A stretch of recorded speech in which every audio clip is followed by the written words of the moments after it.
ಜೈ ಶ್ರೀರಾಮ್. ಇತ್ತೀಚೆಗೆ ನಮ್ಮ ಜಿಲ್ಲೆಯಲ್ಲಿ ಅಷ್ಟೇ ಅಲ್ಲ, ರಾಜ್ಯದಲ್ಲಿ ಅಷ್ಟೇ ಅಲ್ಲ, ಇಡೀ ದೇಶದಲ್ಲಿ ಲವ್ ಜಿಹಾದ್ ಪ್ರಕರಣಗಳು ನೂರಾರಲ್ಲ, ಸಾವಿರಾರಲ್ಲ, ಲಕ್ಷಾಂತರ ಪ್ರಕರಣಗಳಾಗ್ತಾ ಇದ್ದಾವೆ. ಹಿಂದೂ ಹುಡುಗಿಯರನ್ನು ವ್ಯವಸ್ಥಿತವಾಗಿ ಪ್ರೀತಿ ಪ್ರೇಮದ ಹೆಸರಿನಲ್ಲಿ ಫಸಾಯಿಸಿ ಬಲಿ ಬೀಳಿಸಿ ಅವರನ್ನು ಮತಾಂತರ ಮಾಡಿ ಬುರ್ಕ ಹಾಕಿಸ್ತಾ ಇರುವಂತಹದ್ದು ಗಮನಕ್ಕೆ ಬಂದಿದೆ.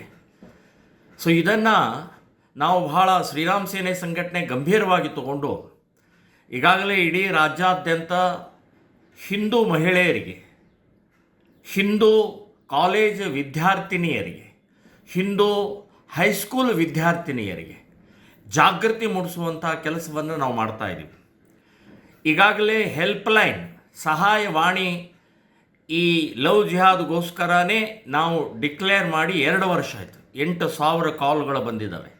ಅಂದರೆ ಎಷ್ಟು ದೊಡ್ಡ ಪ್ರಮಾಣದಲ್ಲಿ ಈ ವೈರಸ್ ಹರಡ್ತಾ ಇದೆ ಅಂತನ್ನುವಂಥದ್ದು ನಿಮ್ಮ ಕಲ್ಪನೆ ಬಂದಿರ್ಬೋದು. ಸೊ ಅದಕ್ಕಾಗಿ ನಾವು ಎಲ್ಲ ಕಡೆಗೆ ಮಹಿಳೆಯರಿಗೆ, ವಿದ್ಯಾರ್ಥಿನಿಯರಿಗೆ, ಹೈಸ್ಕೂಲ್ ವಿದ್ಯಾರ್ಥಿನಿಯರಿಗೆ ಧೈರ್ಯ ಕೊಡೋಗೋಸ್ಕರ, ಅವರಿಗೆ ಸ್ಥೈರ್ಯ, ಧೈರ್ಯ, ಶೌರ್ಯ ಮೂಡಿಸೋಗೋಸ್ಕರ ನಾವೊಂದು ಸಣ್ಣ ತ್ರಿಶೂಲ್ ದೀಕ್ಷಾ ಕಾರ್ಯಕ್ರಮವನ್ನು ಮಾಡ್ತಾಯಿದ್ದೀವಿ. ಒಂದು ತ್ರಿಶೂಲವನ್ನು ಕೊಡ್ತಾಯಿದ್ದೀವಿ.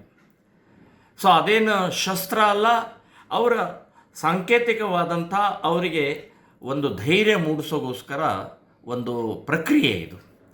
ಸೊ ಈ ಹಿನ್ನೆಲೆಯಲ್ಲಿ ಹುಕ್ಕೇರಿ, ಬೆಳಗಾವಿ ಜಿಲ್ಲೆ ಹುಕ್ಕೇರಿಯಲ್ಲಿ ನಾಳೆ ಅಂದರೆ ಜೂನ್ 28ನೇ ತಾರೀಕು ಭಾನುವಾರ ಬೆಳಗ್ಗೆ 10 ಅಡವಿ ಸಿದ್ದೇಶ್ವರ ಮಠದಲ್ಲಿ ಸಾವಿರಾರು ಜನ ಮಹಿಳೆಯರಿಗೆ ನಾವು ಉಚಿತವಾಗಿ ತ್ರಿಶೂಲ ದೀಕ್ಷೆಯನ್ನು ಕೊಡ್ತಾ ಇದ್ದೀವಿ.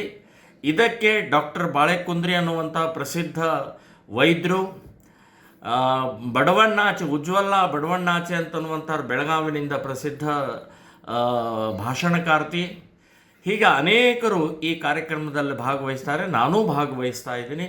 ನೀವೆಲ್ಲರೂ ಕೂಡ ಈ ಕಾರ್ಯಕ್ರಮಕ್ಕೆ ಬಂದು ಶೋಭೆ ತರೋದಷ್ಟೇ ಅಲ್ಲ, ಹಿಂದೂ ಹೆಣ್ಣು ಮಕ್ಕಳ ರಕ್ಷಣೆಗೋಸ್ಕರ, ಸುರಕ್ಷತೆಗೋಸ್ಕರ ನಾವೆಲ್ಲರೂ ಒಂದಾಗೋಣ, ಒಟ್ಟಾಗೋಣ. ಈ ಕಾರ್ಯಕ್ರಮದಲ್ಲಿ ತಾವೆಲ್ಲರೂ ಭಾಗವಹಿಸಬೇಕು ಅಂಥೇಳಿ ನಾನೂ ಬರ್ತಾ ಇದ್ದೀನಿ, ನೀವು ಬರಬೇಕು ಅಂತನ್ನುವಂಥ ವಿನಂತಿಯೊಂದಿಗೆ ಮಾತು ಮುಗಿಸ್ತಾ ಇದ್ದೀನಿ. ಜೈ ಶ್ರೀರಾಮ್.